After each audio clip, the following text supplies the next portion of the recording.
ध्रुव ने अपनी मंगेतर लारा की आंखों में आंखें डालकर भारी और कड़े शब्दों में कहा, ठीक है, मंजूर है, मुझे तुम्हारी ये शर्त मंजूर है। उसने 3 साल बाद होने वाले मुकाबले की शर्त के लिए लारा को हामी भर दी।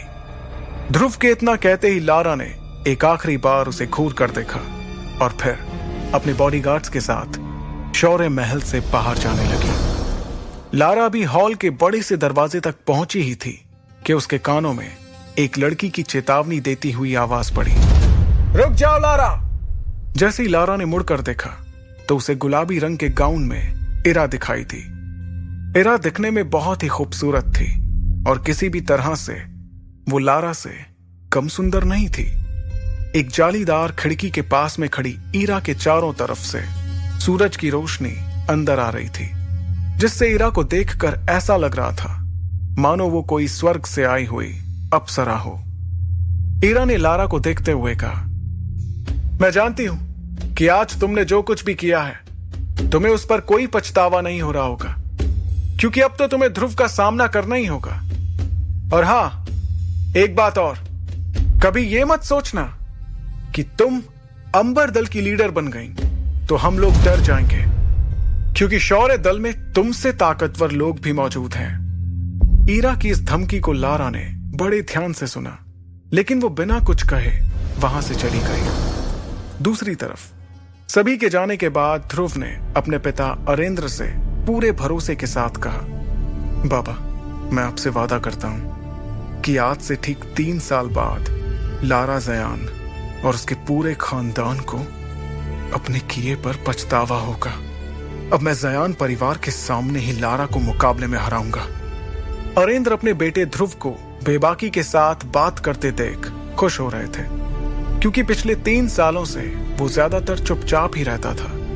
मगर आज उसकी मंगेतर ने यहां आकर जो कुछ भी किया, उससे उसके अंदर का वही ध्रुव जाग गया जो 3 सालों से सोया हुआ था।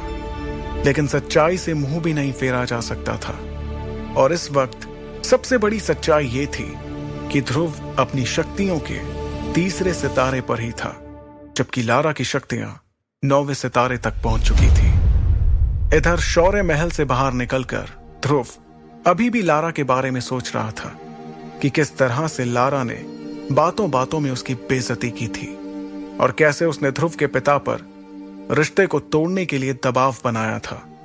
इन बातों के बारे में सोचते हुए ध्रुव तेजी से अपनी मां की ग्रेवयार्ड की तरफ जाने के लिए अपने कदमों को बढ़ा रहा था। ध्रुव को इस तरह से गहरी सोच में आगे बढ़ता देखकर उसकी दोस्त इरा भी उसका पीछा करते हुए बाहर आ गई, ताकि वो उसका हौसला बढ़ा सके। लेकिन ध्रुव ने इरा को अपना पीछा करते हुए देखकर कहा, मैं ये चाहता हूं कि मुझे कुछ देर के लिए अकेला छोड़ दो। अपने सबसे अच्छे दोस्त से इतना सुनने के बाद इरा ने ध्रुव को कुछ देर के लिए अकेले ही रहने दिया। कुछ ही देर में ध्रुव शक्ति स्तंभ को देखते हुए अपनी मां के समाधि स्थल पर पहुंच गया। वो अपनी मां की समाधि पर गिरे पेड़ के पत्तों और धूल को साफ करने लगा। उसके बाद अपनी मां को याद करते हुए ध्रुव बातें करने लगा, मां, ऐसा क्यों हो रहा है मेरे साथ? मेरी शक्तियां आखिर क्यों नहीं बढ़ रही हैं? इस तरह तो मैं 3 साल के बाद भी लारा से मुकाबला नहीं कर पाऊंगा, और अगर कर भी लिया तो उसे हराऊंगा कैसे? आखिर कैसे? इतना कहते हुए हताश होकर ध्रुव ने अपना सर मां की समाधि पर रख दिया और अपनी आंखें बंद करते हुए कहा, 3 साल बाद सब कुछ खत्म हो जाएगा। मां, अगर मैं अपनी शक्तियों को वापस हासिल नहीं कर सका तो बाबा को पूरे मेसोडोरिया शहर के सामने शर्मिंदा होना पड़ेगा। अपनी मां से बातें करते करते ध्रुव का गला सूख चुका था।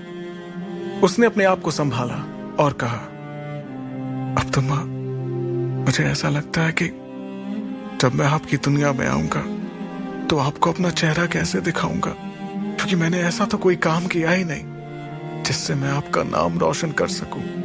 क्यों क्यों मां, आखिर मेरी शक्तियां क्यों नहीं बढ़ रही हैं? ये कहते हुए ध्रुव ने अपनी मुट्ठी बंद की और जमीन पर जोर जोर से अपना हाथ पीटने लगा।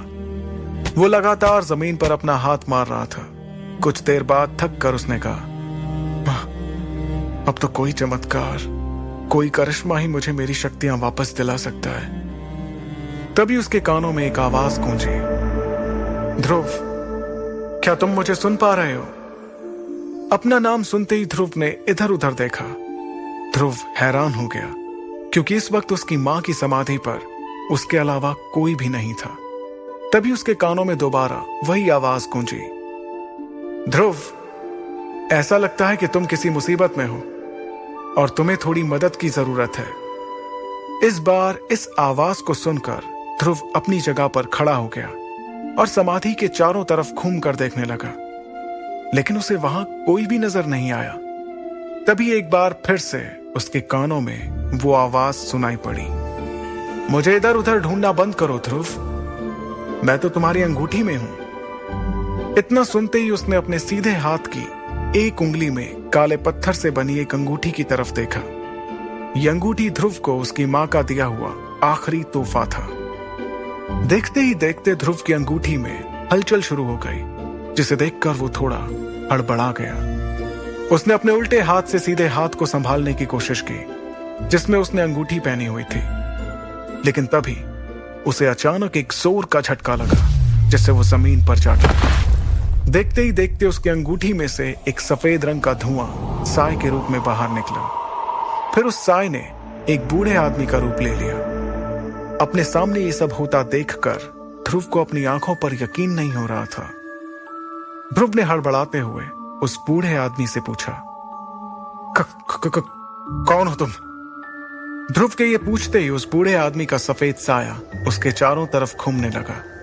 उसे देखने के लिए ध्रुव को बार बार इधर से उधर गोल गोल घूमना पड़ रहा था। कभी वो साया ध्रुव के सामने होता तो कभी पलक झपकते ही उसके पीछे चला जाता। ध्रुव ने हड़बड़ाते हुए दोबारा पूछा, कौन हो तुम? और तुम मेरी अंगूठी में क्या कर रहे थे?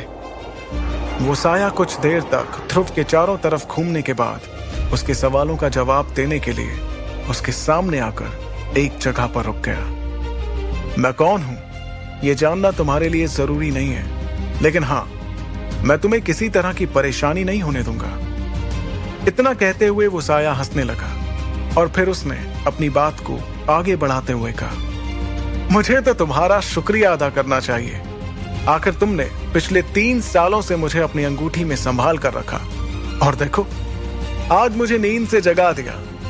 शुक्रिया ध्रुव, तुम्हारा बहुत बहुत शुक्रिया।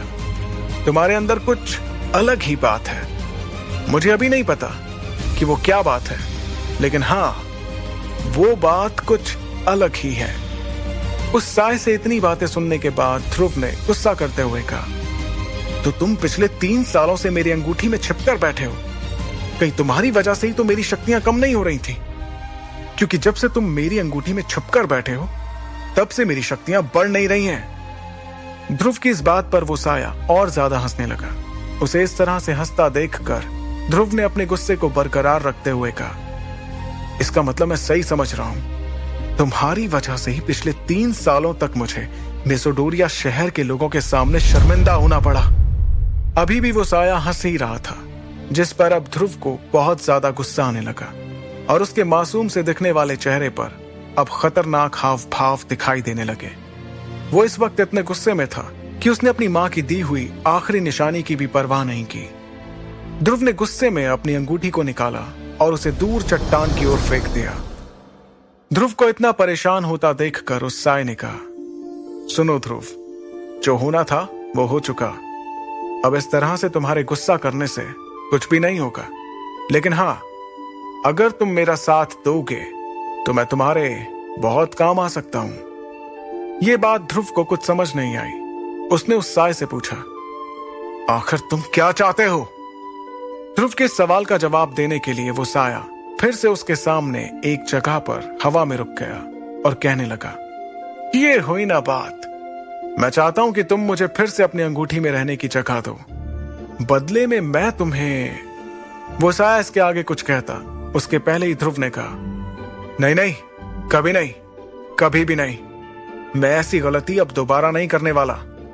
मैं अब भूल कर भी उस अंगूठी को दोबारा नहीं पहनूंगा। तब उस साय ने अपने हाथ में उस अंगूठी को दिखाकर ध्रुव को समझाते हुए कहा, क्या तुम नहीं चाहते कि लोग तुम्हारी फिर से इज्जत करें, फिर से तुम्हारी शक्तियों का सितारा 3 से 9 तक पहुंचे? क्या तुम नहीं चाहते कि एक बार फिर से एकलव्य कहलाए जाओ? उस साई की इस तरह की बातों ने ध्रुव की धड़कनों को तेज कर दिया, और अब ध्रुव ना चाहते हुए भी उस साई की बातों को सुनना चाहता था।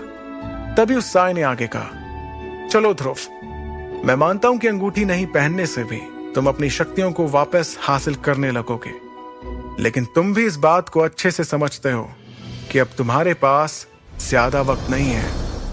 ध्रुव से ये बात करते हुए अब वो साया फिर से उसके चारों तरफ घूम रहा था। उसने ध्रुव से आगे कहा, ध्रुव, तुम 15 साल के हो चुके हो, मतलब कि तुम्हारे पास अब से सिर्फ 1 साल का समय है, और 1 साल में तुम्हारी शक्ति 7वें सितारे तक नहीं पहुंची तो नियम के मुताबिक तुम्हें शौर्य दल और मेसोडोरिया शहर से बाहर निकाल दिया जाएगा। ध्रुव उस साई की बातें सुनकर हैरान हो गया। उसने हैरानी के साथ पूछा, लेकिन तुम्हें इन सब के बारे में कैसे पता? मुझे ये कैसे पता, इसके बारे में सोचना छोड़ो और जो कह रहा हूं उस पर ध्यान दो। अब फिर से ध्रुव उस साई की बातों को ध्यान से सुनने लगा। उसने अपनी बातों को आगे बढ़ाते हुए कहा, और सबसे बड़ी बात, 3 साल बाद तुम्हें अपनी मंगेतर लारा का भी तो सामना करना है। लारा का नाम सुनते ही ध्रुव ने गुस्से में कहा, उसका तो नाम भी मेरे सामने मत लेना। ध्रुव को इस तरह से गुस्सा होते देखकर उस साई ने हंसते हुए कहा, ध्रुव, तुम्हारे इस तरह से गुस्सा करने से कुछ नहीं होने वाला।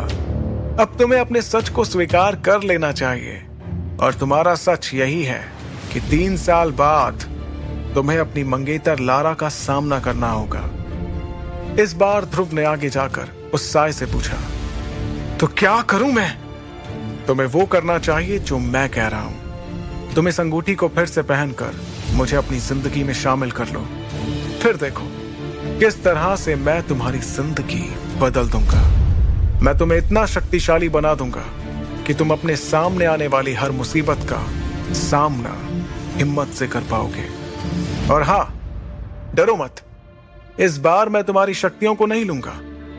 ये बात तुम्हें बाद में समझ आ जाएगी कि अब तक ऐसा क्यों किया मैंने। धीरे धीरे तुम्हें इसका कारण समझ आ जाएगा, लेकिन अब तुम्हें डरने की जरूरत नहीं। ध्रुव को अपनी खोई हुई शक्तियों को वापस हासिल करने का इसके अलावा कोई और दूसरा रास्ता नजर नहीं आ रहा था। तब ध्रुव ने सपाट लहजे में कहा, ठीक है, मैं तैयार हूं। ध्रुव के इतना कहते ही वो सफेद रंग का साया हंसते हुए उसके पास से बहुत तेजी से निकला। वो उसके चारों तरफ इर्द गिर्द घूमने लगा, जिससे ध्रुव का संतुलन बिगड़ गया और वो एक बार फिर से जमीन पर जा गिरा। तब ध्रुव ने कहा, अरे ये क्या कर रहे हो? मेरे सारे कपड़े खराब कर दिए। जमीन से उठने के बाद ध्रुव ने उससे एक सवाल किया, वैसे तुमने अभी तक मुझे अपना नाम नहीं बताया। मेरा नाम विदुर है, लेकिन तुम मुझे सिर्फ गुरुदेव या फिर आचार्य कहना। ठीक है आचार्य विदुर, तो आप मेरी ट्रेनिंग कब से शुरू करेंगे? विदुर ने कहा, बहुत ही जल्द। तभी अचानक ध्रुव ने विदुर से पूछा, आचार्य, क्या आपको करिश्माई शरबत के बारे में कुछ पता है? विदुर ने तुरंत जवाब देते हुए कहा, मेरे हिसाब से वो दुनिया का सबसे वाहियात किस्म का शरबत है। मैं तुम्हारे लिए एक खास चीज बनाऊंगा, अमृत धारा। उससे तुम्हें बहुत मदद मिलने वाली है। ध्रुव ने हैरान होते हुए पूछा, क्या कहा? अमृत धारा? ये क्या है और इसके क्या फायदे हैं? ध्रुव के सवालों से परेशान होकर विदुर ने कहा, तुम सवाल बहुत पूछते हो। फिलहाल मैं तुम्हें कुछ जड़ी बूटियां लिख कर दे रहा हूं, इसका इंतजाम करो। जब अमृत धारा बन जाए तो तुम खुद ही देख लेना कि वो क्या चीज है। फिर तुम खुद ही बताना मुझे कि अमृत धारा बेहतर है या तुम्हारा वो करिश्माई शरबत। इतना कहते हुए विदुर ने ध्रुव के हाथों में जड़ी बूटियों के नाम लिखकर एक कागज थमा दिया। उस कागज को पढ़कर ध्रुव के होश उड़ गए। उसने हैरानी के साथ कहा, आचार्य, ये तो बहुत महंगी हैं। इन्हें खरीदने के लिए तो कम से कम 800 सोने के सिक्कों की जरूरत होगी, और मेरे पास तो इतने पैसे नहीं हैं। ध्रुव की इस बात पर विदुर ने सपाट लहजे में कहा, ये तुम्हारी परेशानी है कि तुम इतने सोने के सिक्कों का इंतजाम कैसे करोगे। अभी तो मैंने तुमसे सबसे कम कीमत वाली चीजें लाने को कहा है और तुम अभी से मुझे अपनी परेशानियां बताने लगे। 800 सोने के सिक्कों का इंतजाम कैसे होगा ये तुम जानो। जब तुम्हें पता चलेगा ना कि मेरे अमृत धारा की मार्कस में क्या कीमत है तो तुम्हारे होश उड़ जाएंगे। फिर तुम्हें समझ आएगा कि तुम्हारे हाथ कौन सा खजाना लगा है। ये बात चल ही रही थी कि ध्रुव को ऐसा लगा कि कोई उनकी ओर आ रहा है। इस आहट को सुनकर विदुर ने जल्दबाजी में कहा, मैं अंगूठी में वापस जा रहा हूं, तुम इस अंगूठी को पहन लेना और हाँ, किसी को भी मेरे बारे में मत बताना, समझे। इतना कहते हुए विदुर ध्रुव की अंगूठी में जाकर गायब हो गए। आगे की कहानी जानने के लिए सुनते रहिए सुपर योद्धा, सिर्फ पॉकेट एफएम पर।